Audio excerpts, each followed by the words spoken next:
in Surah Baqarah, chapter number 2, verse 216, which I believe if we internalize this verse, if we understand it properly, and if we view every law in Islamic history or in the books of fiqh and in the Sharia through the lens of this verse, then it will help us to understand and to follow Islam better.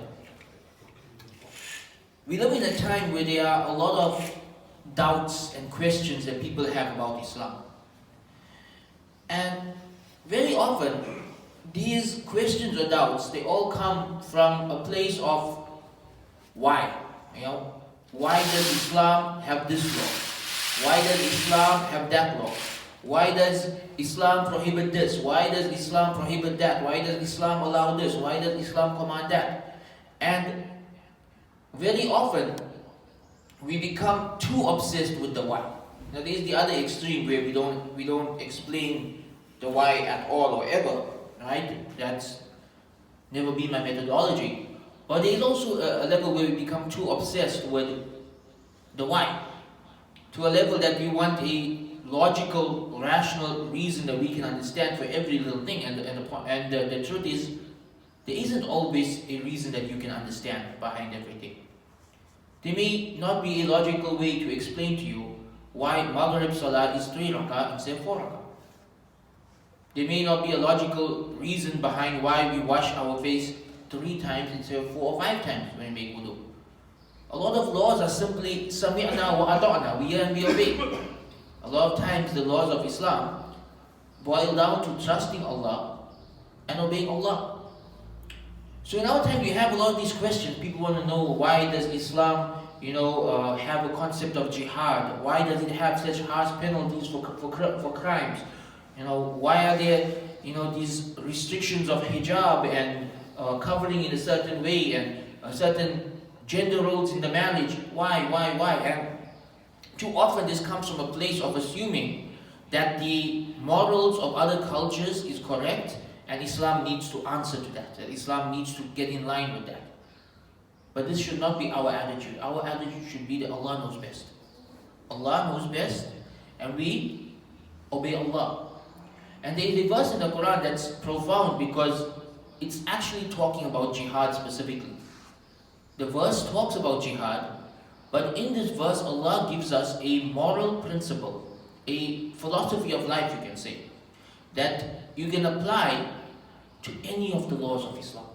To any law in Islam that you do not understand the reason or the wisdom behind, you can take this verse and you can apply it, and you can find peace in it.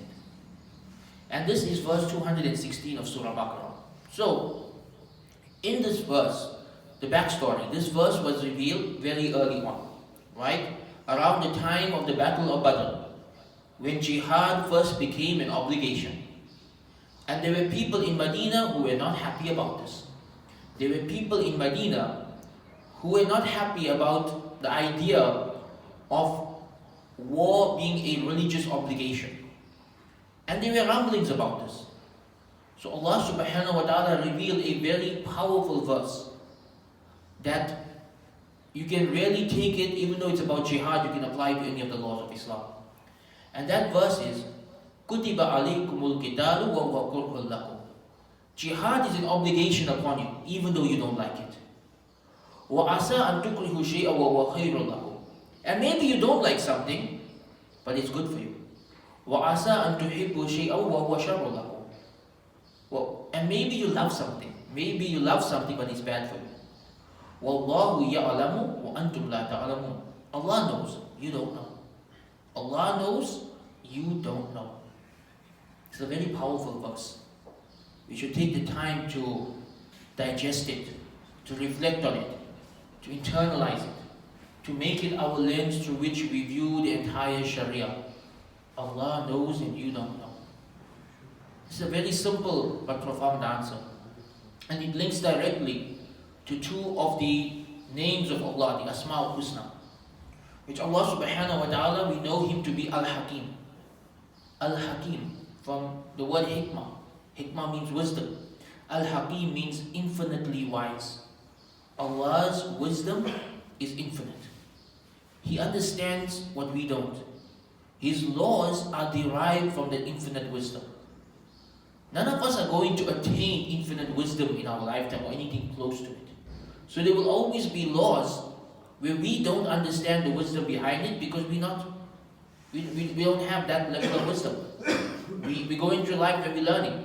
How many times have there been things in our life which we thought were, we thought we were right and everybody else was wrong, and as we got older we realized, they had a point. When wisdom said something, we realized our elders had a point. How many times did that happen? And that's just human wisdom. We're talking here about infinite wisdom. And this is something that we need to internalize when it comes to the Sharia. The Sharia is built upon infinite wisdom. It is built upon the fact that our Creator is most wise, infinitely wise. It's also built upon the name of Allah directly related to this verse. Allah says in this verse, Wallahu ya'alamu, Allah knows best.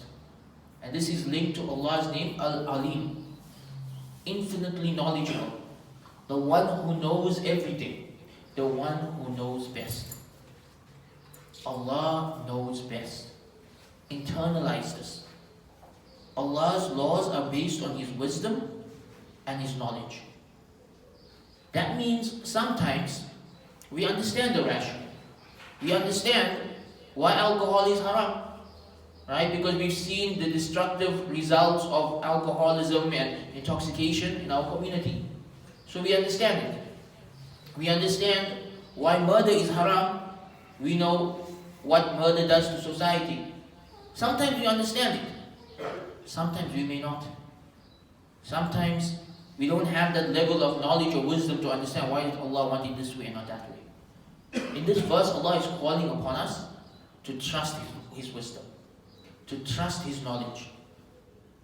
That if you believe that there is no creator besides Allah, and that Muhammad sallallahu alaihi wasallam is the messenger of Allah, and that Allah is all knowledgeable, that Allah is infinitely wise, then you must trust the laws of Allah even when you don't understand it. And you can take this verse and apply it to anything in the Quran and Sunnah. Any law of Islam that you don't understand, you can take this verse and you can apply it. Yes, it was revealed about jihad, but the principle is universal. Allah knows and you do not know. It's a universal principle that can be applied to any aspect of our religion. So let's break down this verse a bit more and understand each part and how it helps us to become more confident in the Sharia and in Allah's laws. Allah tells us, كُتِبَ عَلَيْكُمُ الْقِتَالُ وَهُوَ كُرْهٌ لَكُمْ. Jihad is an obligation upon you, even though you don't like it. Right here in this verse, one of the lessons we can extract is that there will be obligations that we don't like. We will be asked by Allah to do things that our nafs does not want to do. You don't have to like every obligation. Yes, as you grow in piety, you will learn to love it. But at the beginning of your spiritual journey, you may not like it. You may not like observing hijab, but you do it for the sake of Allah. You may not like waking up for Salatul Fajr, but you do it for the sake of Allah. You may not like fasting, but you do it for the sake of Allah. You don't have to like an obligation to do it. Right? In reality, a lot of the obligations in Islam are there to curb our nafs, to control our desires. And that means on an internal level, there is going to be a part of you who doesn't like it. And you have to fight it. That's what Tazkiyatun Nafs is about. It's about fighting that side of you that doesn't like the commands of Allah and overcoming it. And over time learning to love the laws of Allah. You may not love it in the beginning. You may not enjoy praying 5 times a day when you first start. You may find it to be an inconvenience. You may find it to be difficult. Over time you can learn to love it.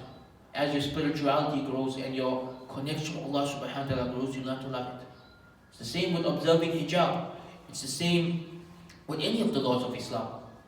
So, right here from this verse, you can understand that there may be times that Allah commands us to do something and we don't like it. But we do it anyway because we trust Allah. And that's what the next part of the verse tells us. وَعَسَى أَن تُكْرِهُ شَيْئًا وَهُوَ خَيْرٌ لَكُمْ. Maybe you don't like something, but it's good for you.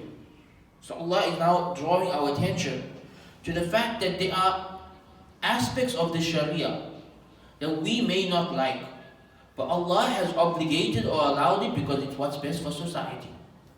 Or what is best, it may be best for your soul, it may be best for society, it may be best for the family. You may not like it on a personal level, but you do it for the sake of Allah.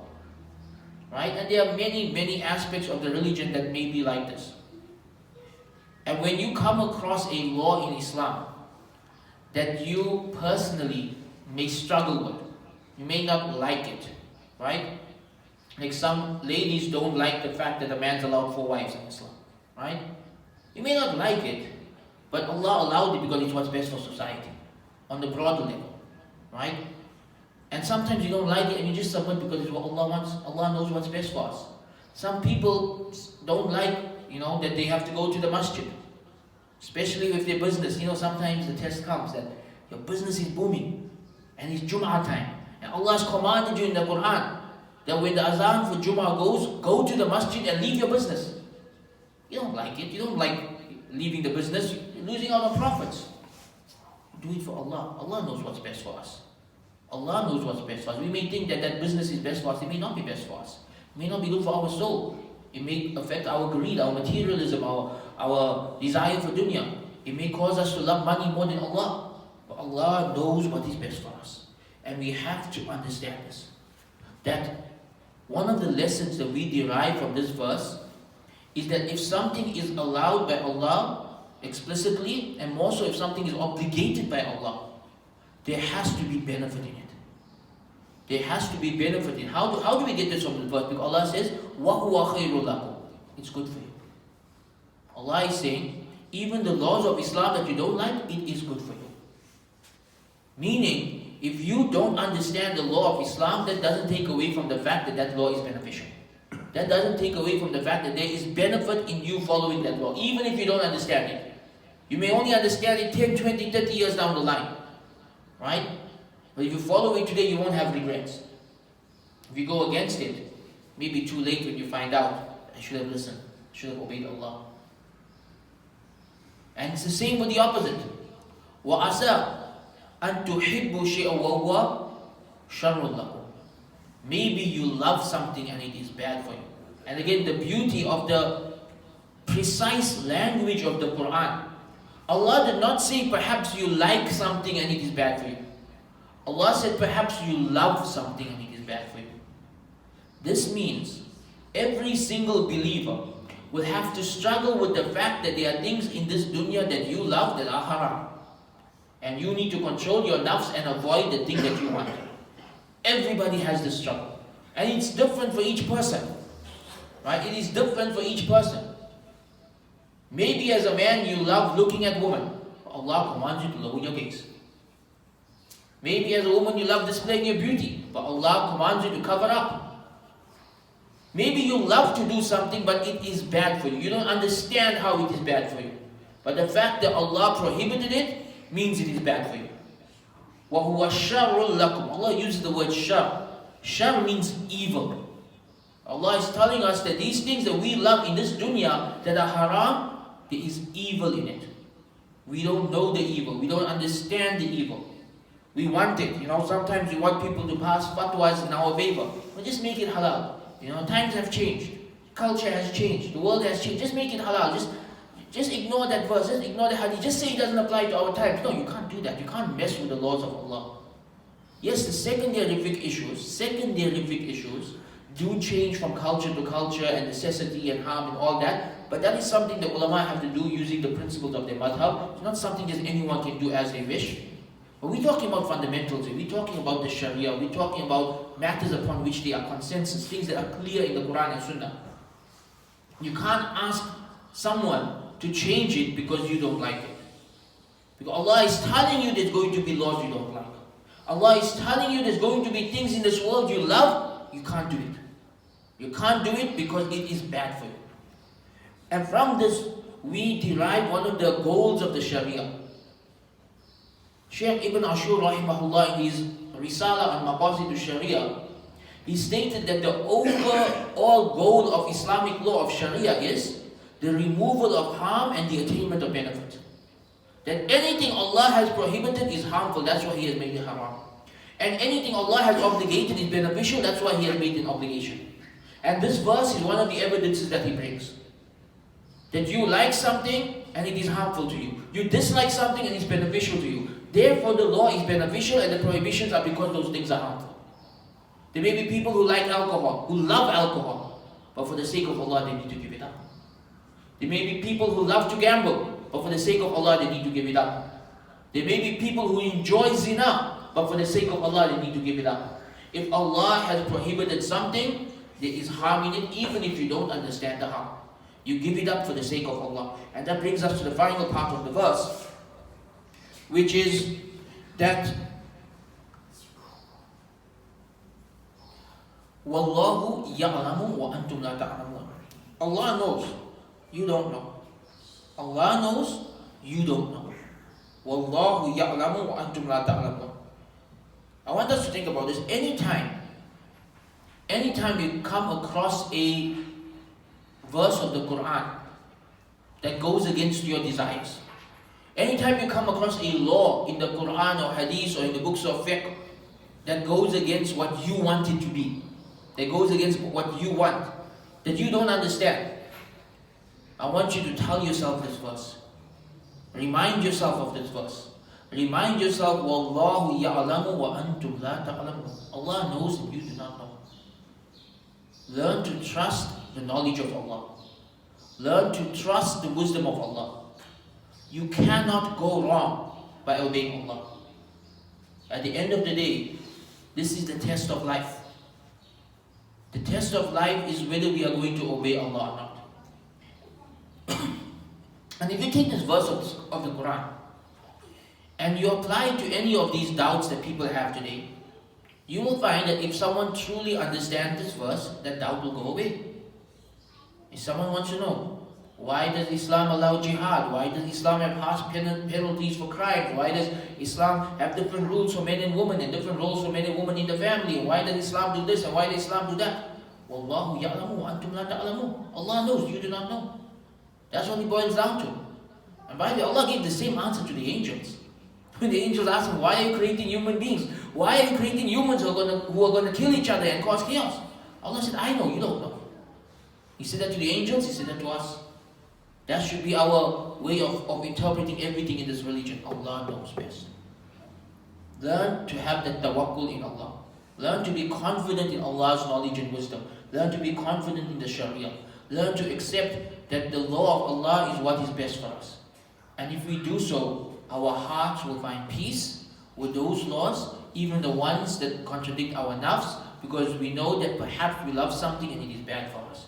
And perhaps we dislike something that is good for us. And we know that Allah knows and we know not. Subhana rabbika rabbil izzati amma yasifun wa salamun al mursaleen walhamdulillahi rabbil alameen.